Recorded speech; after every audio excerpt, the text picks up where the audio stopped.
This video is here to help you with identifying vertically opposite angles. Vertically opposite angles are formed when two straight lines cross or intersect. Vertically opposite angles are always equal. In the diagram, angle Q and angle R are equal. If either of the lines are not straight, like in the second diagram, then the angles formed are not vertically opposite. The angles S and T are opposite each other, but are not formed by two straight lines. They will not be equal angles. It can be tricky to identify vertically opposite angles, so let's take a look at some more examples before we move on. Here, angle A and B are not vertically opposite angles. They are not formed by two straight lines, so they will not be equal angles. Angles C and D are vertically opposite angles and are equal in size as they are formed by two straight lines. Angles A and B are vertically opposite angles as they are formed by two straight lines. Both angles A and B are equal in size. Now it's your turn. Look carefully at the following diagram and decide if the statements are correct or incorrect. Angle B will be equal to 90 degrees as it is a vertically opposite angle. Angle C will be equal to angle D as it is a vertically opposite angle. Pause the video here whilst you decide. Have you decided? Let's take a look at the answer. Angle B will be equal to 90 degrees, as it is a vertically opposite angle. This is correct, as the angle is formed by two straight lines intersecting. Angle C will be opposite to angle D, as it is a vertically opposite angle. This is incorrect, as the two lines are not straight. The angles cannot be equal. Understanding that vertically opposite angles are equal can be really helpful when calculating missing values. Let's take a look. In this diagram, there are two pairs of vertically opposite angles, as the angles are formed by two straight lines. Therefore, angle A is equal to the angle opposite, which is 50 degrees. Angle B is vertically opposite the angle 130 degrees, therefore it's equal to 130 degrees. A useful check to make is that angles on a straight line total 180 degrees. 130 degrees added to 50 degrees is 180 degrees. Here is another example. In this diagram, angle C is vertically opposite the angle measuring 20 degrees. Angle C is equal to 20 degrees. Similarly, angle D is vertically opposite to the angle measuring 160 degrees. So angle D is equal to 160 degrees. We can check that this is correct by remembering that angles on a straight line equal 180 degrees. 160 degrees added to 20 degrees is equal to 180 degrees. Now it's your turn. See if you can calculate the missing values by using your knowledge that vertically opposite angles are equal.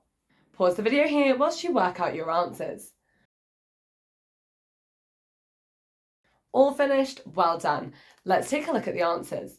To calculate the missing angle G, we need to remember that angles on a straight line equal 180 degrees.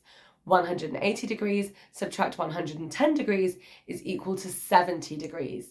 Angle G is 70 degrees. Angle G is vertically opposite angle H, so angle H is also equal to 70 degrees. To calculate the missing angle I, we need to remember that angles on a straight line equal 180 degrees. 180 degrees subtract 170 degrees is equal to 10 degrees. Angle I is 10 degrees. Angle I is vertically opposite angle J, so angle J is also equal to 10 degrees. To calculate the missing angle K, we need to remember that vertically opposite angles are equal. Angle K is opposite to an angle measuring 30 degrees. Therefore, angle K is 30 degrees. Angle L is vertically opposite to an angle measuring 150 degrees, so angle L is also 150 degrees.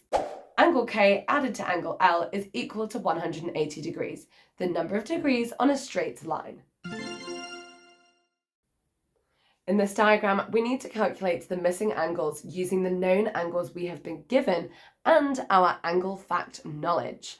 Remember that angles on a straight line are equal to 180 degrees and vertically opposite angles are equal. Before we can identify the statements as true or false, we need to work out the missing angles. To calculate angle J, we need to subtract 145 degrees from 180 degrees. This equals 35 degrees. Angle J is vertically opposite angle L, so will be equal to angle J, which is 35 degrees again.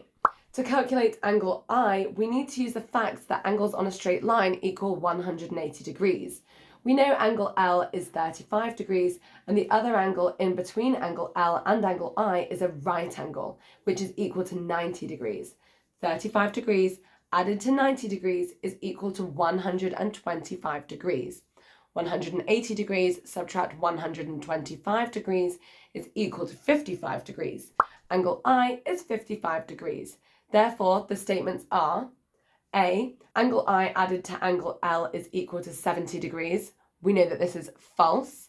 B, angle J is 67 degrees. We know this is also false because we have found out that it is equal to 35 degrees. C, angle I and angle J total 90 degrees. We know this is true because 55 degrees added to 35 degrees is equal to 90 degrees. And D, angle K and angle L equal 180 degrees. This is also true. Now let's see if we can use our learning of vertically opposite angles in our final challenge question.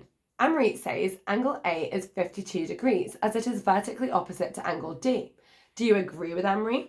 Explain your answer. Pause the video here whilst you work out your answer.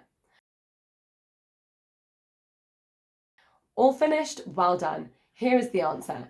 Angle B is vertically opposite to angle D, not angle A. Therefore, angle B is 52 degrees. To calculate angle A, we need to add together 90 degrees and 52 degrees, which totals 142 degrees, before subtracting 142 degrees from 180 degrees, which gives us 38 degrees. Angle A is 38 degrees. I hope that this video has helped you to identify vertically opposite angles and use this knowledge to help you to calculate missing angles. If you're looking for any more maths videos just like this one, make sure you head to the Twinkl website to check them out. See you next time.